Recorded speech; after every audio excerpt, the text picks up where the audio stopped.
लद्दाख की वादियां नरेंद्र नीति की गवाही दे रही हैं। इस बार चीन का काम तमाम करना है। लद्दाख में सेना की जिस तरह की तैयारी है, बॉर्डर पर चीन को जिस तरह का जवाब दिया गया है, यह साफ तौर पर दिखाता है कि भारत की तैयारी पूरी है और चीन को पूरा जवाब देना है। प्रधानमंत्री नरेंद्र मोदी से लेकर राजनाथ सिंह तक, सीडीएस बिपिन रावत से लेकर सेना प्रमुख तक लद्दाख का दौरा कर चुके हैं। इसका मतलब साफ है, लद्दाख में भारतीय फौज जहां पर मौजूद है, वहां से पीछे हटने वाली नहीं है। साथ ही जहां जहां चीन ने अवैध कब्जा किया है, जिन जिन इलाकों पर ड्रैगन आर्मी की नजर है, उन इलाकों पर भी इन सर्दियों में रफ्तार के साथ, तेजी के साथ वापस एक बार कब्जा करना है और चीन को सबक सिखाना है। टेली सीरीज के इस एपिसोड में देखिए रफ्तार ऑन द टॉप। सच है कि महान वही है जो लड़ना जानता है।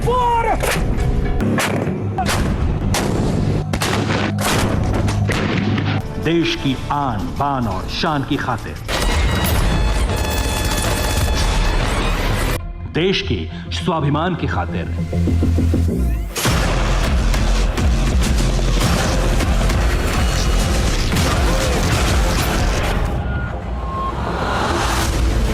लद्दाख की इन पहाड़ियों में चीन के अहंकार ने हिंदुस्तान के स्वाभिमान को चैलेंज किया है।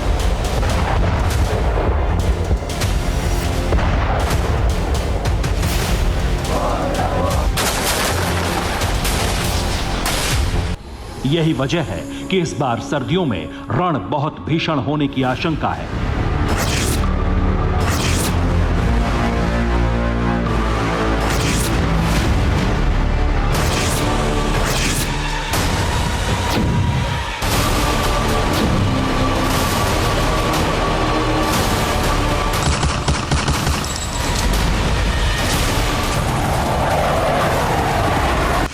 ये रण कैसा होगा, ये बताएंगे थोड़ी देर में।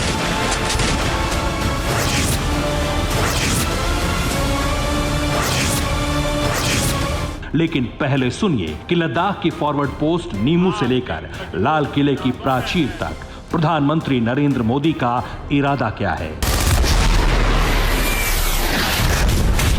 विस्तारवाद की जीत जब किसी पर सवार हुई है, उसने हमेशा विश्व शांति के सामने खतरा पैदा किया है।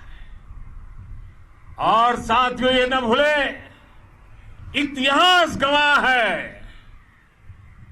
कि ऐसी ताकतें मिट गई हैं या मुड़ने के लिए मजबूर हो गई है। एलओसी से लेकर एलएसी तक देश की संप्रभुता पर जिस किसी ने आंख उठाई, देश की सेना ने, हमारे वीर जवानों ने उसका उसी की भाषा में जवाब दिया।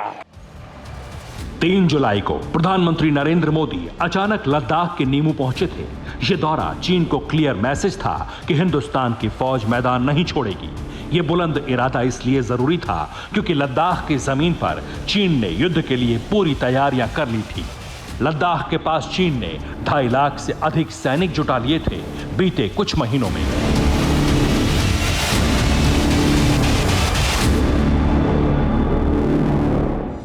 तिब्बत के पठार पर चीन ने 5 युद्धाभ्यास किए हैं। चीन ऊंचाई वाले इलाके में युद्ध के लिए अपने सैनिकों को लगातार तैयार कर रहा है। एलएसी पर चीन ने 52,000 ग्राउंड ट्रूप्स यानी फौजी लड़ाके उतार दिए हैं।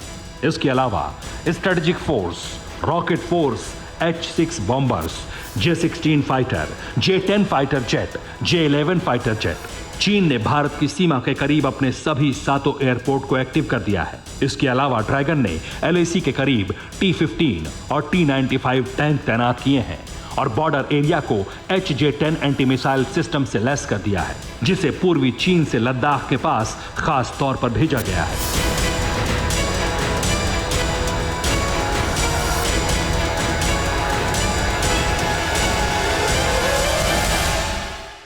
अगर युद्ध करने के लिए चीन भारी भरकम तैयारियां कर चुका है तो जवाब देने के लिए भारत भी तैयार है।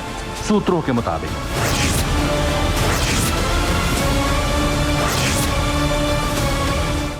सिर्फ लद्दाख में ही भारतीय सेना की 4 डिवीजन तैनात की गई हैं। इसके अलावा स्पेशल माउंटेन फोर्स और एसएफएफ को भी मोर्चे पर तैनात किया गया है।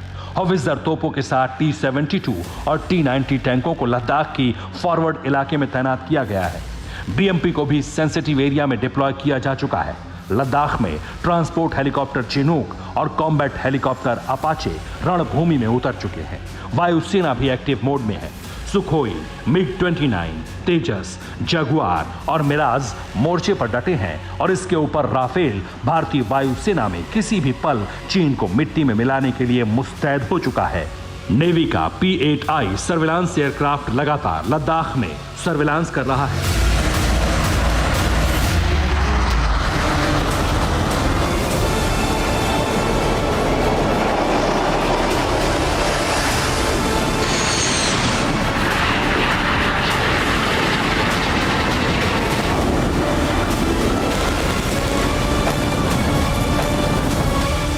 LAC पर भारी भरकम फौज की तैनाती इशारा कर रही है कि सर्दियों में ड्रैगन की कमर और गर्दन टूटनी तय है और इसका इशारा CDS बिपिन रावत भी कर चुके हैं।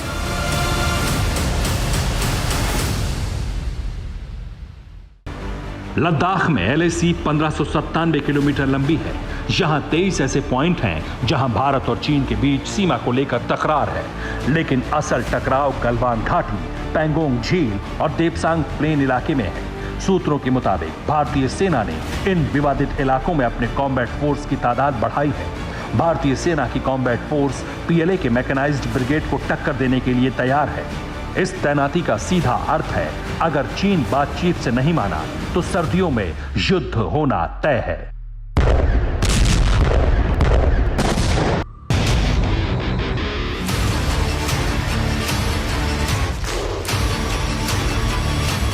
अड़ी सोमवार से शुक्रवार शाम 6 बजे सिर्फ TV9 भारतवर्ष पर।